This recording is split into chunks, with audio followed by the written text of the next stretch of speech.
জয় ঠাকুর।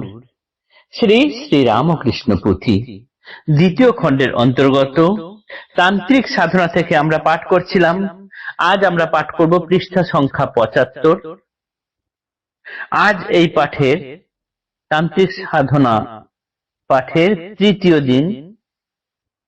এর আগের পাঠে আমরা দেখেছি ঠাকুরের ইচ্ছা হয়েছে তন্ত্র সাধনা করবেন।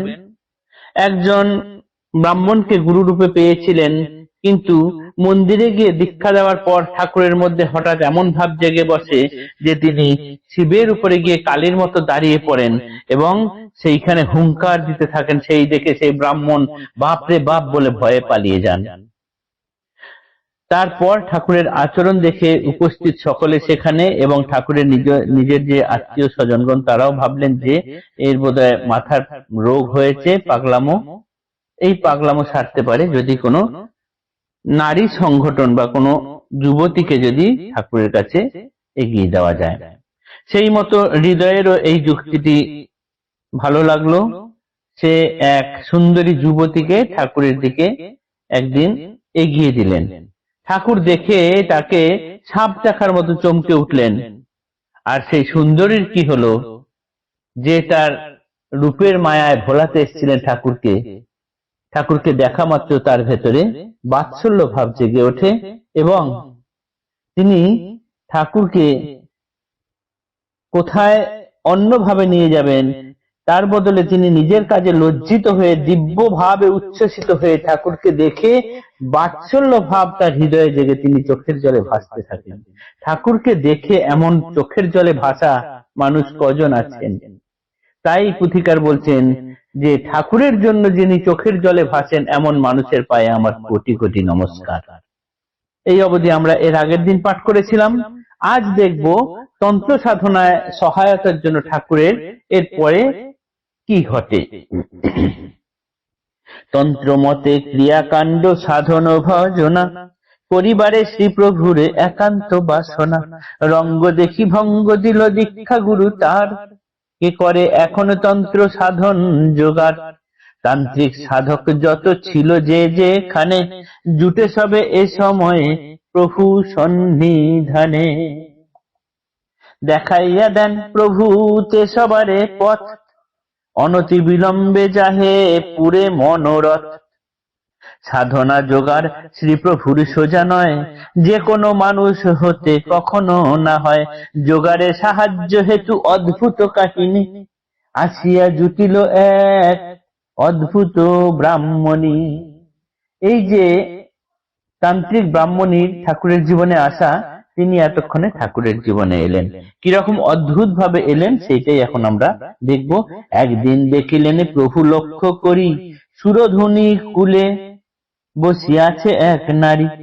হৃদয়ে বলিলা প্রভু ডাকিবারে তাই, হৃদুর হৃদয় অতি বিস্ময় উহায়।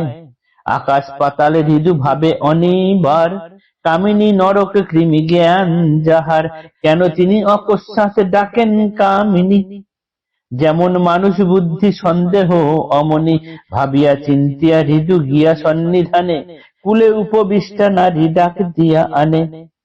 কেবা নারী শুনো মন সংক্ষেপ আখ্যান, ব্রাহ্মণ নন্দিনী পূর্ব দেশে জন্মস্থান। ঠাকুর একদিন দেখলেন গঙ্গা তীরে এই মাত্র এসে পারে বসে রয়েছেন এক নারী। হৃদুকে বললেন, যা তোরে ওইখানে এক মেয়ে ছেলে বসে আছে, তাকে ডেকে নিয়ে। শোনা মাত্র হৃদয়ের বিস্ময়ের আর কোনো সীমা নেই। নারীকে যিনি পারতপক্ষে এড়িয়ে চলেন, কামিনী মোটেই তার পছন্দ নয়, তিনি কেন হঠাৎ করে এরকম একজন নারীকে ডেকে আনতে বলছেন? মানুষ বুদ্ধি তো, যার যেমন বুদ্ধি তার তেমন ভাব, তাই তার মনে সন্দেহ জেগে যায়। তাই তিনি সেইখানে যান, গিয়ে তাকে ডেকে আনেন। এবং এই নারী কে ছিলেন তাই বলছেন যে সংক্ষেপে তার আখ্যান শোনো। তিনি বাংলাদেশে অর্থাৎ পূর্ব দেশে জন্মস্থান তার। তিনি একজন ব্রাহ্মণী। জন্মাবধি সাধে কিসে ভগবান মিলে, দেহে নাই মন হরিচরণ কমলে। নিদ্রা যোগে একদিন স্বপনেতে হেরে, পরম পুরুষ এক সুরধুনী তীরে। চমকিয়া উঠিয়া চিন্তা করে অনুক্ষণ, কি করিয়া হয় স্বপ্ন দৃষ্ট দর্শন। কুলশীল লাজ ভয়ে বিসর্জন দিয়ে অন্বেষণ করে তাঁর ঘুরিয়ে ঘুরিয়ে, দিবস যামিনী ব্রাহ্ম মানা নিরন্তর। শুভ দিনে উপনীত দক্ষিণ শহর, আপন চিন্তায় মগ্ন ঘাটে বসেছিল, প্রভুর আজ্ঞায় হৃদু ডাকিয়া আনিল। তার বাংলাদেশেতে জন্ম, তিনি ব্রাহ্মণ ঘরের জন্ম তার। তিনি একদিন হঠাৎ স্বপ্ন দেখেন যে এক দিব্য পুরুষ তিনি গঙ্গার তীরে বসে আছেন। সেই দেখা মাত্রই তিনি তাকে কিভাবে পাওয়া যায়, কোথায় পাওয়া যায়, সেই চিন্তায় মগ্ন হয়ে দিন রাত একাকার করে তিনি বেরিয়ে পড়লেন বাড়ি থেকে, এবং ঘুরতে ঘুরতে ঘুরতে ঘুরতে সেই দক্ষিণেশ্বরের ঘাটে এসে বসেন। আপন চিন্তায় মগ্ন ঘাটে বসেছিল, প্রভুর আজ্ঞায় হৃদু ডাকিয়া আনিল।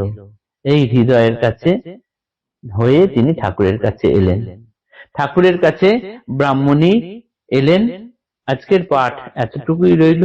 আগামী দিনে দেখব এই ব্রাহ্মণীর সঙ্গে ঠাকুরের তন্ত্র সাধনার ঘটনাবলী। জয় ঠাকুর, নমস্কার।